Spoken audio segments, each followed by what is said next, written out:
Dat Fieberthermometer. Wilmer liegt im Bliesdorp auf Chaiselong und ist bös an Jammern und Snuckern. Oh, min Willem, ich hef so wat von Bugpien. Ich löf dat wat n Kolik.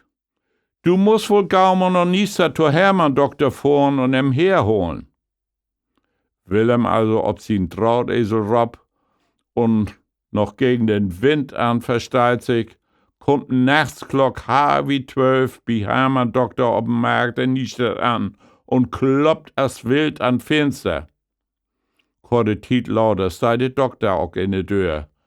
Verdorri Willem, wat wollt du denn hier mähen in de Nacht bei mi? Oh, Herr Doktor, min Wilmer het so'n fürchterliche Kolik, oder wie dat heiten deit. Sie wird wohl mal gau mit mi nach Bliesdorp kommen und helfen. Na, von den Förslach ist der Doktor natürlich nicht sonderlich begeistert und sagt, aber Willem, ich kann doch nicht so einfach mähen in der Nacht mit die kommen. Ich muss doch erst am weten, wat ihm früh wohl auch noch Fieber hat. Vor man erst mal will zu Hus und mit Fieber bei Wilmer. Dann sehen wir wieder.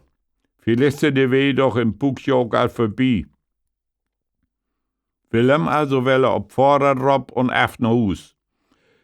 Mal mit den Wind von achtern ging das Jogal fix wat flinker. Man nur 2 Stunden kloppt dat Weller bin Doktor an Fenster. Nun lüde Tietka das Fenster auch ab und Hermann Doktor kiekt mit verslopen Augen ruht.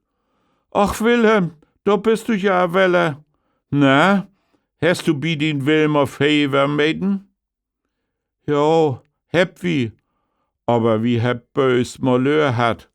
Uns ist dat Fieberthermometer 2 gone. Na, und wat heb je nu mog, fragt nun Hermann Doktor. Na, ich will mir zu helfen. Ich hef dat Incoke-Thermometer söcht und ton Fiebermeten nom. Und dat stünden nou dat Meten ob Mirabellen. Wat meinst? War dat n Kolik bei Mirabellen?